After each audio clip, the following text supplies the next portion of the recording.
Slamdown is sponsored by BODYSLAM and Jam, WWE SmackTalks, and Impact Fan Nation.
Welcome to another episode of Slamdown Livestream. Today we're going to be covering everything SmackDown. Now, one of the main problems for me is, yes, SmackDown was better than Raw, but it really wasn't that great. Yeah, I just found it poor. I thought the matches were okay. I really don't like the way they're using Kevin Owens. One thing I did like, what I very disliked is the fans on social media. Fans were saying, oh, Kevin Owens lost, they're burying Kevin Owens. Oh, God. People lose. AJ Styles has lost matches. Doesn't mean he's being buried. Obviously, they were giving Shinsuke Nakamura the victory in this. But it doesn't look bad on Kevin Owens, you know, because it was a good match. If it was a quick match and Shinsuke beat Kevin Owens quick, then yes, he's being buried. But it wasn't. It was a long match. It went back and forth. So it's definitely not being buried. I could understand if they did bury Kevin Owens at the minute, because I really dislike the way he's being used. I think this whole Face of America stick is awful. Kevin Owens highlight reel, awful. Make him an individual, make him different. Make him the badass, make him have the Kevin Owens show. You know, when he first came in and attacked John Cena, brilliant, done perfectly. Now he's a bit blasé. But yeah. Kicking off Raw, we saw Lana. Hang on, no we didn't. I'm jumping ahead again. We saw Charlotte Flair, Carmella, Becky Lynch, Natalya, Tamina in the ring while Shane McMahon unveiled the Mrs. Money in the Bank. Now, I sort of get it. The men are doing it, so we'll get the women to do it. I get it. I just don't like having Money in the Bank pay-per-view. You know, I've been vocal in the past about this, but they're doing it, so here we go. I like it, but it seems SmackDown have been doing the same thing with the women, putting them all together all the time. There's not really been an individual storyline with Divas. They've just been all roped together. There's been no build-up for one person. It's been sort of a mishmash for me. But he unveiled the new Money in the Bank for the women briefcase. We saw Naomi come out. All the promos were alright, and then Lana came out. Now, we've seen Lana advertised for a long time that she's going to be on SmackDown. What was interesting in her promo, she didn't talk anything about Rusev. She didn't mention Rusev once. So I don't know if they're really pulling her away from Rusev, but you can't really ignore that they're husband and wife. Because when she was going through talking about her people who been training her, she could have always said, even my darling or even my handsome Rusev has been training me. You know, could have mentioned it. I think it would have rolled better if they mentioned it as well and not just slap it on. I know there are people out there, because I've just seen a comment, that doesn't like her putting on a Russian accent. It's what they've given her. It's what they've started doing with her. We've just got to accept it and just realise that's the way the WWE are going. We've just got to accept it. You know, that's the gimmick she's been given. She has to be the ravishing Russian. That's what we've got. You know.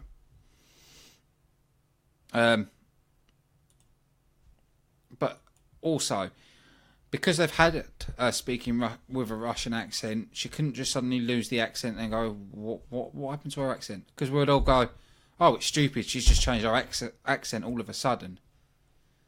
You know, would go like that. But we did see her asking to take on Naomi at Money in the Bank, where Shane basically said no.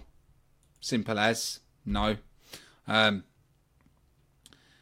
So she left off in a hump.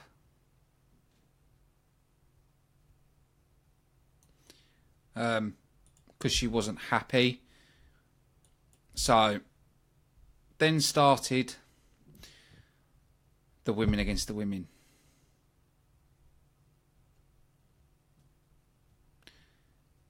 Okay.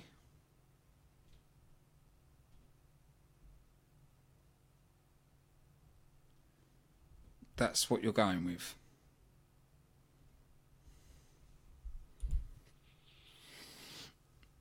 It's again, they just throw everybody against each other for no reason.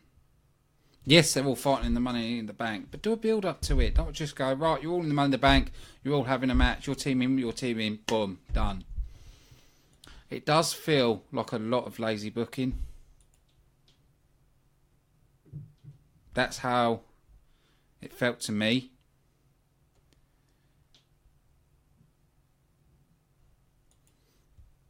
It gets on my tits, if I'm honest. You know, they could have done it so much better. But anyway, it led into the match. It was an alright match. We saw Lana come down, grab Naomi's leg, pulled her down. Referee comes out. Not referee comes out. Naomi lost. I can't remember what woman got the pin, but who was it that got the pin? I think it was Carmella that got the pin. Or it was I weren't really paying much attention, but Carmella, Natalya, and Tamina won, thanks to Lorna, which annoyed Naomi, where she went to Shane McMahon, complained about it, and said, I want Lorna. I'll put my title against Lorna. So the match is happening. So she's debuting at Money in the Bank, so she's not had a match, so we don't know how she's going to perform, and she's going straight against Naomi. Don't think Lana's going to win. I don't think they're going to do the shock factor like they did with Jinder Mahal, because to me, it'd be stupid. But I'm intrigued. Yes, I don't like her silly accent, but I'm intrigued what she does and where they're going to go with this. So, yeah, I'm hooked. I'm hooked. But again, I'm like I said, I don't think the women's division in SmackDown is brilliant. After that, we saw AJ Styles taking on Dolph Ziggler, which was a match we also saw last week, where Dolph Ziggler managed to get the victory against AJ Styles. So this was a rematch for this. Good match, good length to the match, solid performance both sides. But this time they had AJ Styles getting the victory, so it's one apiece. I hope they don't have a match next week. Put AJ against someone else. Because otherwise, if they start brawling at Money in the Bank, we'll go, yeah, we've seen them fight. You don't want people to get bored. We saw Mojo Rawley backstage saying to Shane McMahon that he wants an opportunity. And Shane's giving him the opportunity.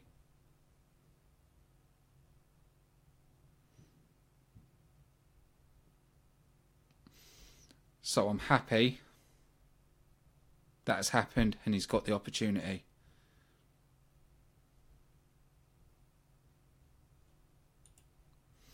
But like I said,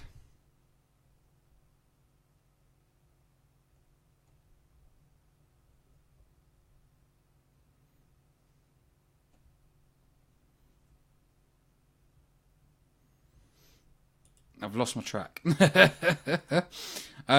Yeah, because Mojo did have a build-up and then suddenly just disappeared. And then he was back again. It does, to me, feel like they don't know what to do with Mojo Rawley. It feels like they're trying to find something for him to do. It's felt like that for quite a few times now. I think not having Zack Ryder with him is hurting. I'm also, you know, with him being on his own without Zack Ryder, it feels like the tag teams are lacking. I know they've brought the New Day on. And I know a lot of people like the New Day. I don't. I like the performance as a team. I just don't like the gimmick. I just don't. In the words of Booker T, I don't dig it. But we saw Mojo go against Jinder Mahal. Jinder Mahal managed to get the victory thanks to the Singh brothers interfering. Again, it was just... It was an alright match. I want to be able to be more vocal and give it compliments, but I really can't. It was just alright. There was nothing that I disliked. There was nothing that I liked. It was just... There was... Yeah.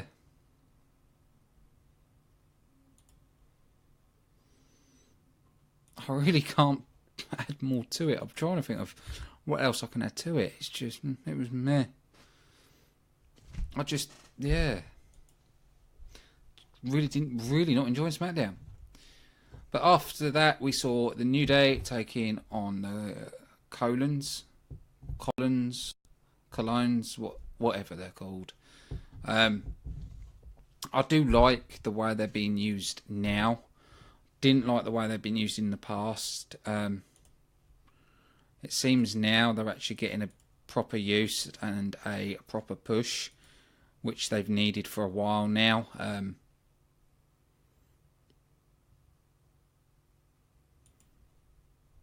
Yeah, I just...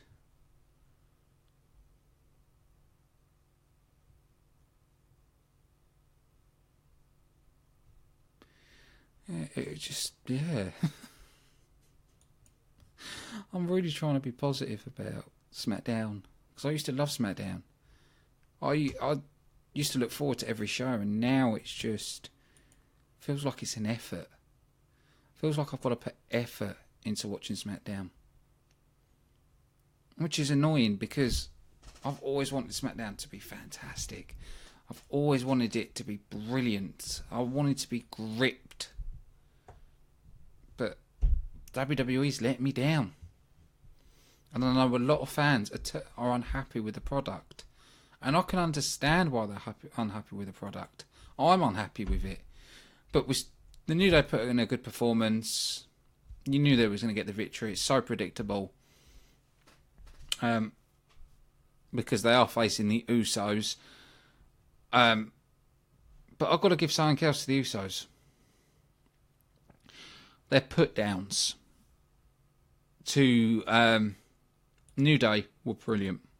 Because after the New Day won, the Usos came down and started ripping the New Day apart.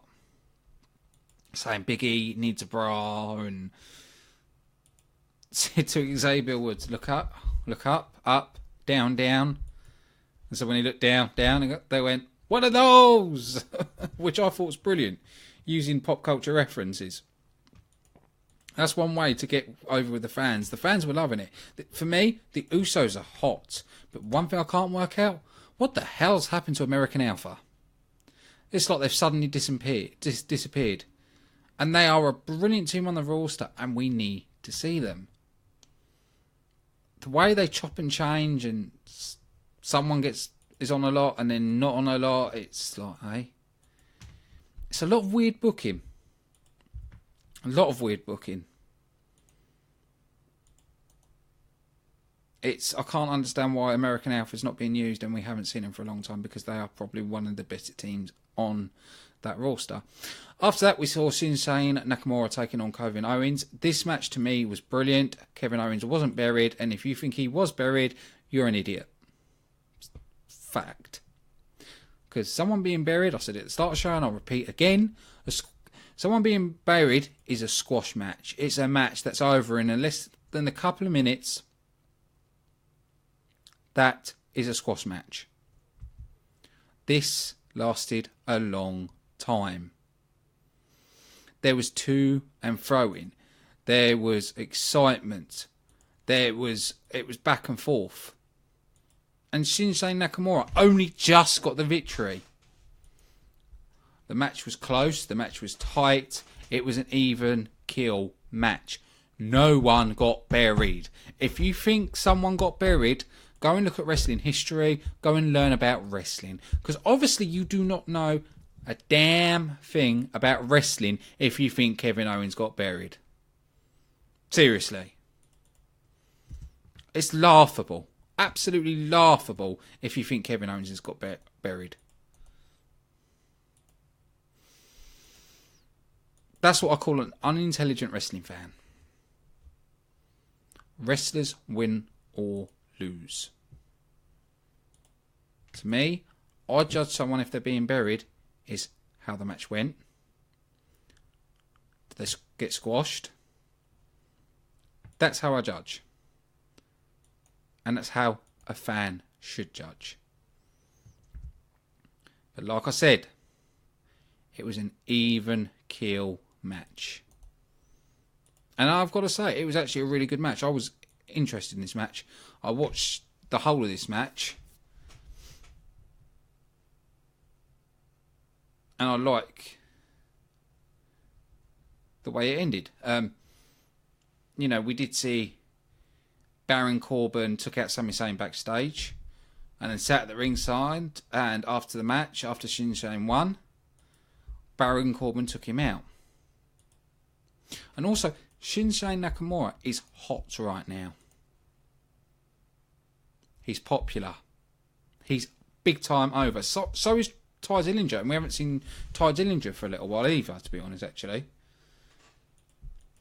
Ty Dillinger is one of the good ones on the roster that should be pushed as well. I don't know. It's just I feel some of the people on SmackDown are not being used correctly, and the ones that are being used correctly are far between. I